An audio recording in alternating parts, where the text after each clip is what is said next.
సంచలనం సృష్టించిన బెంగళూరులోని రామేశ్వరం కేఫ్ పేలుళ్ల ఘటనకు సంబంధించి పోలీసులు కీలక సమాచారాన్ని సేకరించారు.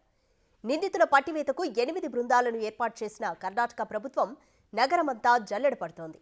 ఆగంతకులు కేఫ్ ప్రాంతానికి బస్సులో చేరుకున్నట్లు పోలీసులకు కీలక సమాచారం అందింది. ఆ కోణంలో దర్యాప్తు సాగిస్తున్న పోలీసులకు పేలుడుకు సంబంధించిన సమయంలో ఓఎన్టీసీ బస్సు ఒకటి ఆ మార్గంలో వెళ్లినట్లుగా తెలిసింది. సీసీటీవీ ఫుటేజ్ ఆధారంగా ఆగంతుకుల ముఖాన్ని గుర్తించేందుకు దర్యాప్తు అధికారులు ఆర్టిఫిషియల్ ఇంటెలిజెన్స్ సహాయాన్ని తీసుకుంటున్నారు. దీంతో బాంబు ఉన్న బ్యాగును కేఫ్లో పెట్టిందెవరనేది ఖచ్చితంగా తెలుసుకునే అవకాశం ఉంటుంది.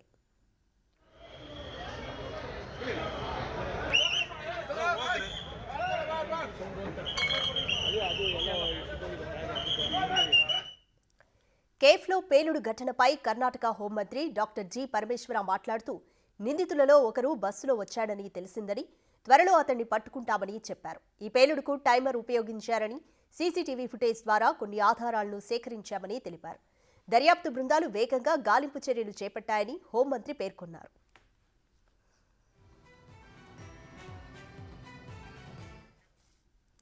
రామేశ్వరం కేఫ్ ఘటనపై ఇవాళ మధ్యాహ్నం 1 గంటకు సీఎం సిద్ధరామయ్య ఉన్నత స్థాయి సమావేశం ఏర్పాటు చేసినట్లు హోంమంత్రి పరమేశ్వర తెలిపారు. ఈ సమావేశంలో ఉన్నత స్థాయి పోలీసు అధికారులతో సీఎం చర్చలు జరుపుతామన్నారు.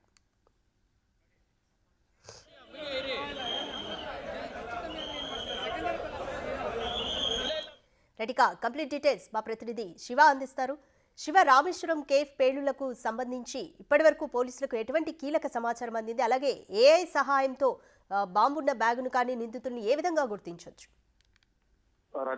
బెంగళూరు రామేశ్వరం కేసు లో మధ్యాహ్నం సమయంలో బ్లాస్ట్ జరిగింది. ముందుగా అందరూ కూడా ఇది కిచెన్ లోని సిలిండర్ పేలింది అనుకున్నారు. కానీ తర్వాత అక్కడ జరిగిన బాంబు విస్ఫోటనం గురించి కానీ అక్కడ ఆ పేలిన శబ్దాన్ని బట్టి కూడా అక్కడ సీసీ ఫుటేజ్ ఆధారంగా కూడా ఒక బ్యాగ్ లో బాంబును ఐఈడీ బాంబును పెట్టి అక్కడ వదిలి వెళ్ళినట్టుగా కూడా పోలీసులు గుర్తించారు. అంటే బాంబు బ్లాస్ట్ జరిగిన వెంటనే అంటే అక్కడ బ్లాస్ట్ జరిగిన వెంటనే అగ్నిమాపక సిబ్బందికి సమాచారం అందించారు. తర్వాత వారు వచ్చిన తర్వాత అక్కడ ఎంక్వైరీ చేసిన తర్వాత అక్కడికి ఒక కస్టమర్ వచ్చి కేఫ్ కు వచ్చిన సందర్భంలో టోకెన్ తీసుకుని ఆ బ్యాగ్ ను అక్కడ పెట్టేసి టైమర్ అమర్చి వెళ్లిపోయినట్లుగా కూడా సీసీ ఫుటేజ్ ఆధారంగా కూడా పోలీసులు ధృవీకరించారు. అంటే ఒక బస్సు ద్వారా అతను అక్కడికి వచ్చినట్లుగా కూడా కర్ణాటక హోమ్ మినిస్టర్ పరమేశ్వరన్ తెలిపారు. అంటే పేలుడు సంభవించినప్పుడు బిఎంటీసీ బెంగళూరుకు సంబంధించిన ఒక బస్సులో ఆ మార్పులో వెళ్ళినట్టుగా కూడా వారికి సమాచారం ఉందని, అతను ఆ బస్సులోనే వచ్చేటట్టు అంటూ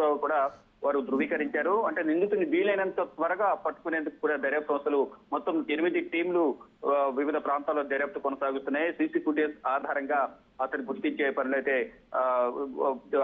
గుర్తించే పనిలో ఉన్నారు.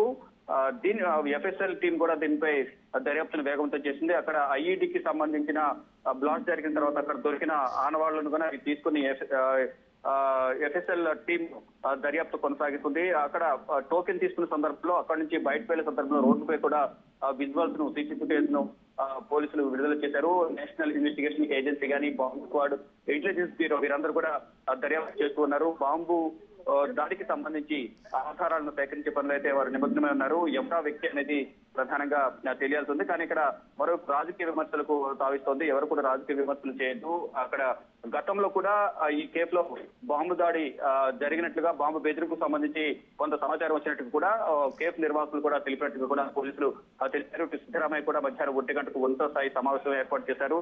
ఇటు ఎన్ఐఏ అధికారులు కానీ ఇటు డీజీపీ స్థాయి అధికారులందరూ కూడా ఈ సమావేశంలో పాల్గొనబోతున్నారు. దర్యాప్తు ఎంతవరకు వచ్చింది, ఏ విధంగా కొనసాగించాలి దర్యాప్తు, ఇప్పటి వరకు ఎటువంటి సమాచారం సేకరించారని దానిపై కూడా పోలీసు ఉన్నత స్థాయి అధికారులందరికీ కూడా సిద్ధరామయ్య దిశానిర్దేశం చేయబోతున్నారు. ఈ సమావేశంలో ఇటు రాష్ట్ర హోంమంత్రి పరమేశ్వరం కూడా పాల్గొనబోతున్నారు.